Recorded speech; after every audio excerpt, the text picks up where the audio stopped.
Dr. Rowley's defensive posture, a smokescreen for a decade of neglect. Defending the Indefensible, an editorial by Professor Wall Street.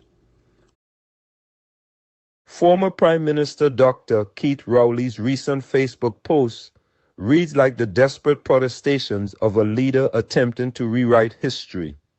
His lengthy defense of his administration's record appears to be nothing more than a smokescreen designed to deflect attention from 10 years of systematic neglect and mismanagement that left Trinidad and Tobago in its worst condition in decades. The timing of Dr. Rowley's intervention is telling. Only now, as the new UNC government under Prime Minister Kamla Persad-Bissessar begins addressing the mountain of problems left behind, does the former Prime Minister feel compelled to defend his legacy. This defensive posture raises serious questions about both his record and his credibility. Here are 10 reasons why Dr. Rowley's defense falls short. 1. The UWI DB campus. Abandonment. Dr. Rowley's elaborate explanation about regional governance and funding procedures cannot mask the fundamental truth. His administration allowed the UWI DB campus to deteriorate for an entire decade. While he points to financial constraints, other regional UWI campuses managed to function effectively. The current government's immediate attention to this facility demonstrates that solutions were always possible with proper political will. 2. Convenient excuses about revenue decline. Blaming revenue dropped from $50 billion to $38 billion conveniently ignores his administration's role in economic mismanagement. Effective governance requires adapting to financial challenges, not abandoning critical infrastructure projects. The new UNC government inherited these same financial constraints, yet has immediately prioritized previously neglected facilities. 3. COVID-19 as a catch-all defense. Using the pandemic as justification for pre-existing neglect is disingenuous. The DB campus issues predated COVID-19 by several years. Dr. Rowley's administration had ample opportunity between 2015 to 2019 to address these concerns before the pandemic complicated matters. 4. Tobago relations. A record of division.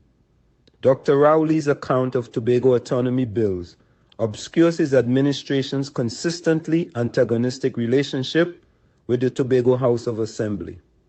The new UNC government's immediate collaborative approach with Chief Secretary Farley Augustin demonstrates that constructive engagement was always possible. Dr. Rowley's demonization of the THA created unnecessary tension that hindered regional development. 5. The school building program debacle. Dismissing concerns about the abandoned school building program with references to a $2.4 billion challenge reveals the magnitude of his administration's failures. Schools begun under the previous UNC administration between 2010 to 2015 were left incomplete for years, denying children proper educational facilities. The current government's renewed focus on these projects highlights the previous administration's misplaced priorities. 6. Poverty statistics tell the real story. The most damning indictment of Dr. Rowley's legacy lies in the poverty statistics. When Kamla Persad-Bissessar left office in 2015, Black people living below the poverty line stood at 17.3%. Under Dr. Rowley's watch, this figure ballooned to 26.3%, with Black citizens disproportionately affected. This represents a humanitarian crisis that no amount of Facebook explanations can justify. 7. Lost moral authority. Having presided over Trinidad and Tobago's economic and social decline, Dr. Rowley has forfeited any moral authority to critique current government initiatives. His defensive posture suggests awareness that his record cannot withstand scrutiny, hence the need for preemptive justifications. 8. Selective memory about opposition support. Dr. Rowley's complaints about UNC opposition to certain bills ignore the fundamental principle that opposition parties have a duty to scrutinize legislation. His current criticism of the new government's policies, after demanding similar opposition rights, reveals striking hypocrisy. 9. Infrastructure neglect beyond education.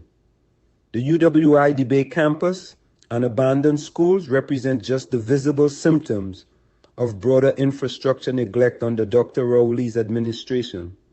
Roads, hospitals, and public services all suffered from systematic underinvestment, while his government pursued other priorities. 10. The timing reveals everything.